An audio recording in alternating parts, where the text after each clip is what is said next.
Well, let's move on to the shooting guards. We're ranking the top 30 shooting guards, starting shooting guards in the NBA. And if you do want to check out our full ranking, check out the link in the description or go to mostvaluablepodcast.com and check out the Fast Break article or go to our Twitter. We'll definitely be pushing it out, so it'll be easy for you guys to find. Tweet at us and we'll send it to you. And also, we're using the Real GM depth charts. So guys like Brandon Ingram, who we'll get to, is not on the list, and Dave is pissed off about it. And also, I just have a feeling he's going to be a starting shooting guard. I don't know. Maybe and also, J.R. Smith, who has not signed with the Cavs. That one's going to kind of get difficult, but let's get into that talk first. We aren't going to actually be talking about every single 1 through 30 list, so pull up the article. You can compare the stats and all that, but let's get into the JR talk. Where would JR be? Because right now we have Shumpert/JR at 23 right now. Where would you put JR compared to where Shumpert is right now? JR would be like a solid 13 probably for me because, look, he is super good, and it's kind of like I feel dirty for saying it because he's kind of crazy. His own daughter was like, he didn't get kicked off the team. Like when you have those celebrations, that's the guy you want to put your money on. But weirdly enough, yes, like when that guy gets hot, he just shoots lights out, and he's been a great role player. He loves Cleveland, like all the guys on the team. I think that's what the biggest thing for him has been was he found his home. His fit. Yeah. I mean, Cleveland's probably the perfect fit for him, and you could see that in his stats, just the rejuvenation. You could see the smile on his face. You could see the shirt that's not on him. I mean, shooting over 40%, shooting 41% from the field. He's not, being an all-star on defense, but I mean, still, like when you got guys around him who can play defense, his flaws aren't that hidden. Like you said, he can go off, and he did that in the finals. He was huge for the Cavs, and putting him in that area where guys like Tyreek Evans, Bradley Beal, Victor Oladipo, Jordan Clarkson. Exactly what I was going to say. Either he's 11, 12, or 13, and the only reason why for me, based off of our rankings, I might put him either above or below Bradley is when I look at Victor Oladipo, a little bit more defensive than JR. So that's why Oladipo would edge him out. But he shoots the lights. I know.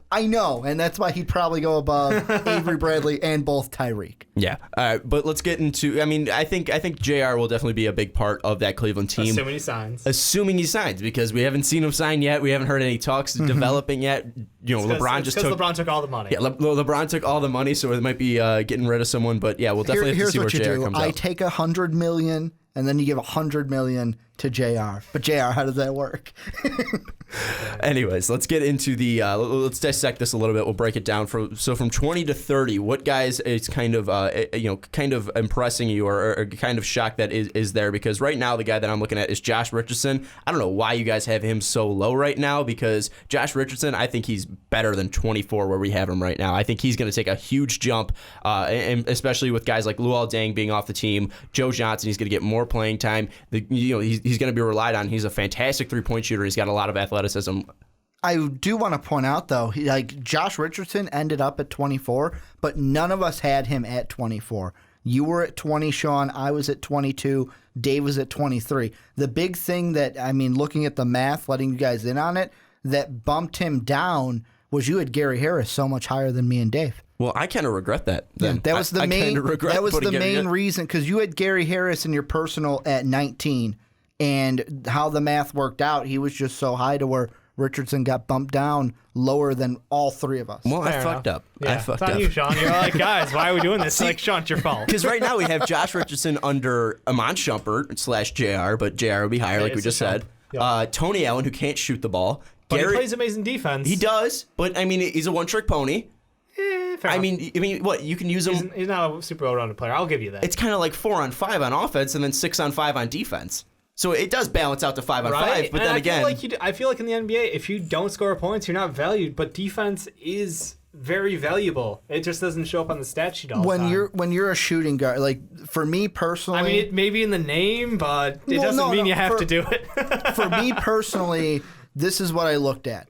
First, I looked at their points per game because you got to put up points as a shooting guard. Do you? You don't have to put up like the fucking 30 points, but I would like to see at least 14 points from my shooting guard. Then the second thing I looked at, what are your percentages, both from beyond the arc and from two? Your efficiency in field goal percentage as well. And then the third thing I looked at was what's your defense like? How many steals, how many blocks, how well do you play defense? Defense is it's more of a tiebreaker. Defense was for me. I would honestly put it more efficiency, and then how are you across the board? Is it just like top heavy? Are you completely just Rudy Gaying it, going like? Are you a ball stopper? Yeah, 19 points per game, and then like 1 assist, 1 rebound. Like that's what I was kind of looking at. Coach, Also the stat sheet tonight. Do shooting guards really need to rack up assists? Like, what's the least amount of assists that you would say? Okay, that's a good amount for my shooting. A good amount for 4? Yeah, from your shooting guard. Yeah. I mean, you want him to be either the second or third on your list. You don't like your center unless you got Paul Gasol. Yeah, it depends a lot on the team. I'll give you that, but honestly, yeah, I think 4 is a fair number. I don't think it's too hard to end up with 4 assists at the end of the game because look, the ball movement on the team, as long as you're not Rudy Gay, you're gonna get assists. Yeah, I mean, unless you're not like on a team with LeBron, you're like Kyrie, who's a point guard. Yeah, even Melo has great assist numbers. Like I know he's not a shooting guard, but it's like he's ball a ball stoppers. hog, ball stoppers in general.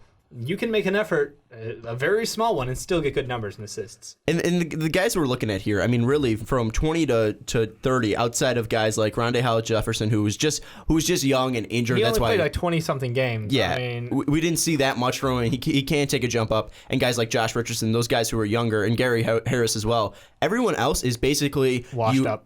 Washed up. I'll be rude and just say it. Washed up, or is just straight up. They're better off as a role player because like guys like Aaron Aflalo would be a great bench scorer. Guys like Kyle Korver, 3-point shooter, and then just put him on the side and keep him down there. Courtney Lee, Stauskas, I would put him at the end of the bench and let him wear his warm-ups. Yeah, Nick Stauskas is just a bag of trash. I don't know if Ricky has him at 29 above Korver. Korver at least shot 40% from 3. Here's the thing. I looked at the bottom. Level of insult for one spot.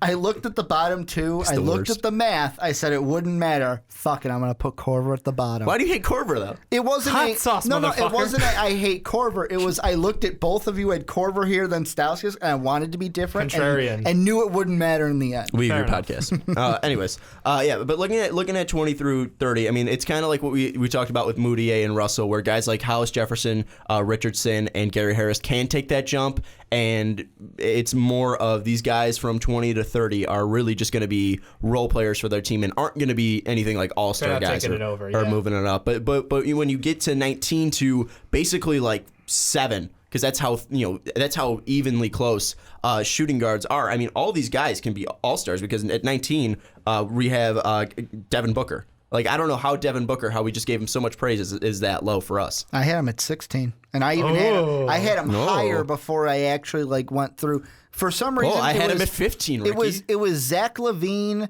and Devin Booker that I'm like, man, I have him here outside the top 10, and I'm like, that is ridiculously high. I need to bring them down a bit. Yeah, look, again, I think I hit it though. It was yes, he's good, but they have 5 guys in that backcourt who could have starting minutes at the end of the year. So it's hard to say this guy's going to take over. He's going to run this team. No, he's not. Let's be honest. I love him, but he's not there yet. He's going to get there, I hope. Oh, he will. He will definitely get there. Because, I mean, you even talked about it. I mean, he's got the stroke. He's got all that. I mean, and he's got a team around him. He's a mini Klay Thompson right now. His rookie year versus Klay's rookie year, very similar. Pretty much. So, he was one of the youngest guys to hit 1,000 points. LeBron's even said that he sees future All-Star in Devin Booker. Exactly. He gets praised around the league. I think it's just a matter of you got to wait for this kid to develop. One guy that I think is kind of overrated, and he's above Devin Booker, is Zach LaVine.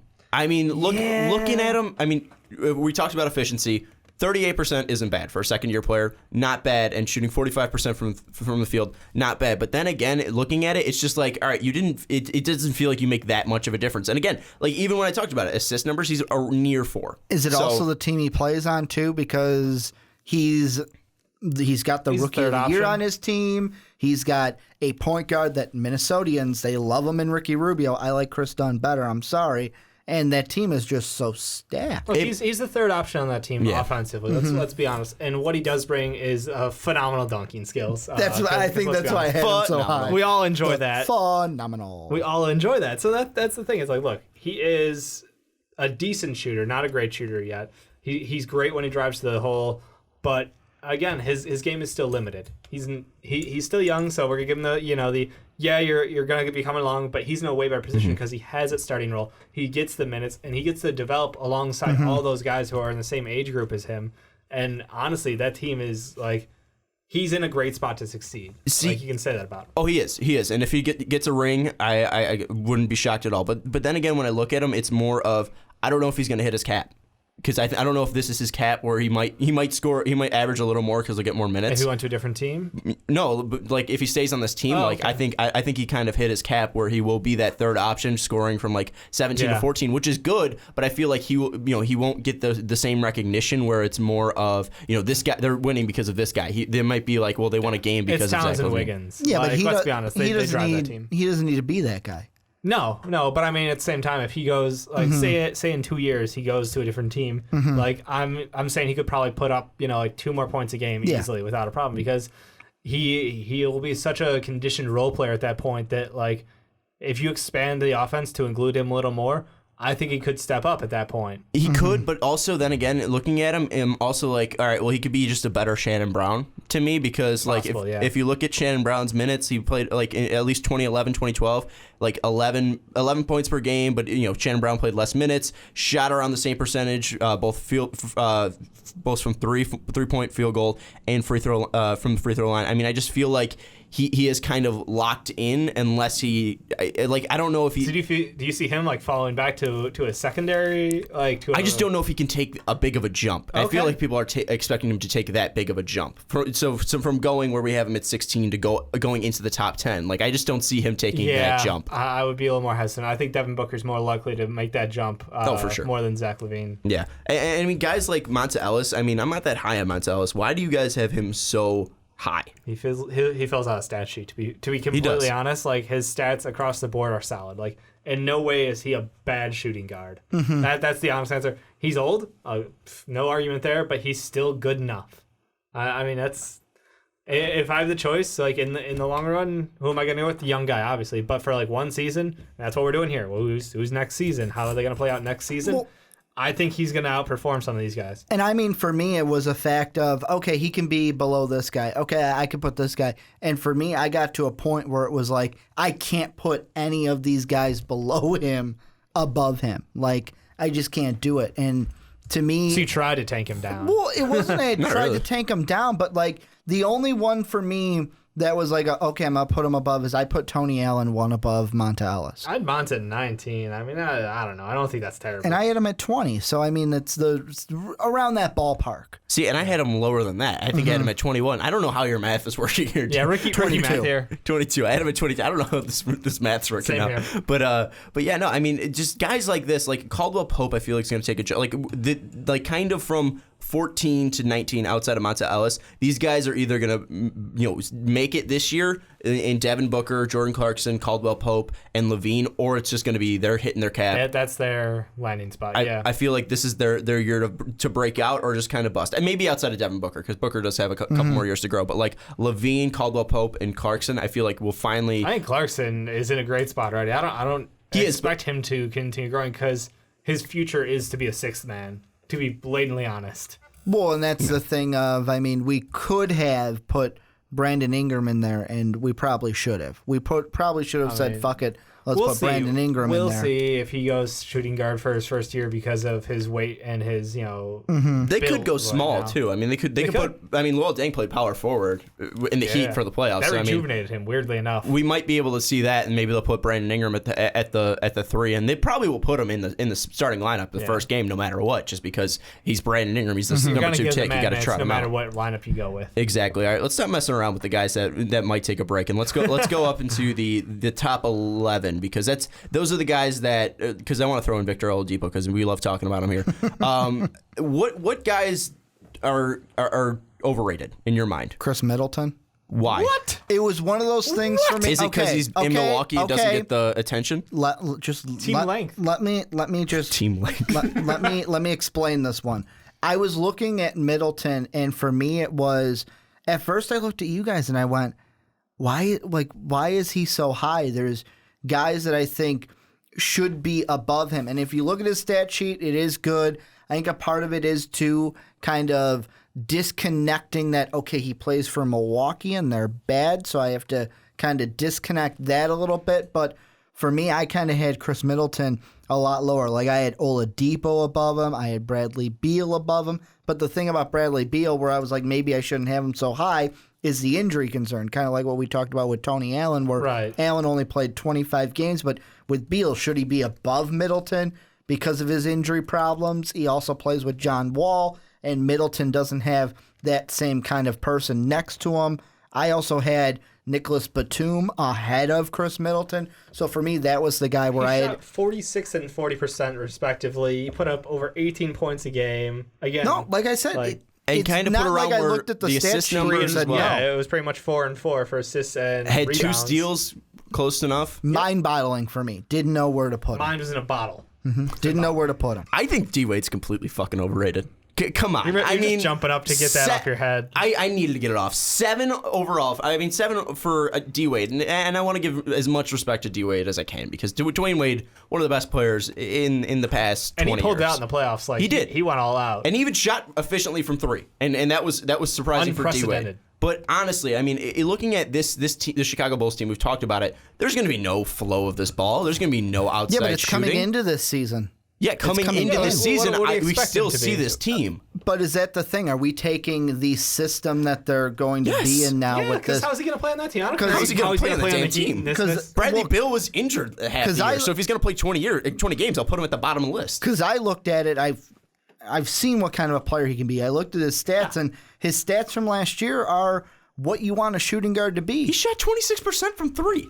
Or something ridiculous like that. But he's also a guy that's what you're getting from him. He's going to drive to the hole. Exactly, and so are the other 2 players in that offense. I mean, Yeah. there's going to be no rotation of that ball. What are you going to drive in and dish it into Taj Gibson, who's going to clog up the lane? Or no, you're going to give it to Jimmy Butler, who's going to drive into the lane. They're going to give it to Rajon Rondo, who's going to drive into the lane. I mean, it's just I'm hitting the mic stand here. I mean, like he shot 15% from 3. Yeah, but I look at 15%, Ricky. But for me, I look at the 45% overall field goal percentage, the 46 from 2, the 45.9% from his effective field goal range, the 19 points per game, rebounds and assists, 4 and 4 for a shooting guard like Right him. where we expect. Right where we expect. But he's And old. He old. got older. And to me, it's You got him kind at of 6. It's kind of the flip side of because the guys I have lower than him, Redick is a guy You're who talking all efficiency? Okay, Jesus Christ, he shot higher than Klay Thompson. I'm just saying, where I have the guys below him, I'd take him over Batum. I would take him. Well, J.J. Redick, the tricky thing with him is he's a shooter. And he's one of the best shooters. And Outside he's of phenomenal. Curry and Klay. Yeah. And like Bradley Beal, I'd take D. Wade. Oladipo, Wade. Middleton, Wade. So where I had him, it was, okay, the guys above him are clearly above him. The guys behind him are clearly behind him. I think you're a homer. I'll be completely. 100% honest with If you. I was a homer, I would have had him at 3. If I was Really? really a homer. If you were a homer, Really? you put him at 3, we would have just deleted this and been like, nah, we can't do this because one of these kids is like just acting like a 12-year-old over here. Also, real quick, Dave gave me a look when I said he's He's a better shooter than Klay, and we had just talked about percentages, Okay. and no one out-percentages Curry shot JJ. 400 threes and shot 45% from there. I know. Jesus, like I know. The man set a record. He's the greatest shooter of our generation. Yeah, I mean, like Efficiency-wise, though. JJ Redick's efficient. You can make that. You can make that case, and I did. I was an asshole about it. I thought that, as far as I understand, he's a guy who fits the system very well, and he has a small role. I wouldn't call it small. He has a role on that team, and he performs to the utmost. Like there's no player who fulfills that role better than him right now in the NBA. So I don't know. I just feel like him at 5 for me was good, but I understand the reason to bump him back a little. But D Wade, it's more so I feel like you're giving too much credit for what he's done for you before, and not for what we expect out of him this season with this new system and with another year under those knees. I'm looking at it coming into this season, and that's where I have him. Final topic here that I want to touch on is Klay versus James Harden. Ricky and I both had Klay. For a second, before we do Klay time, I just really quickly we got to do CJ and DeMar too, because we had those guys. With me, it's all about CJ because he's got more points and he doesn't have a Kyle Lowry. Yeah, but I mean, with CJ McCollum, he has a Damian Lillard.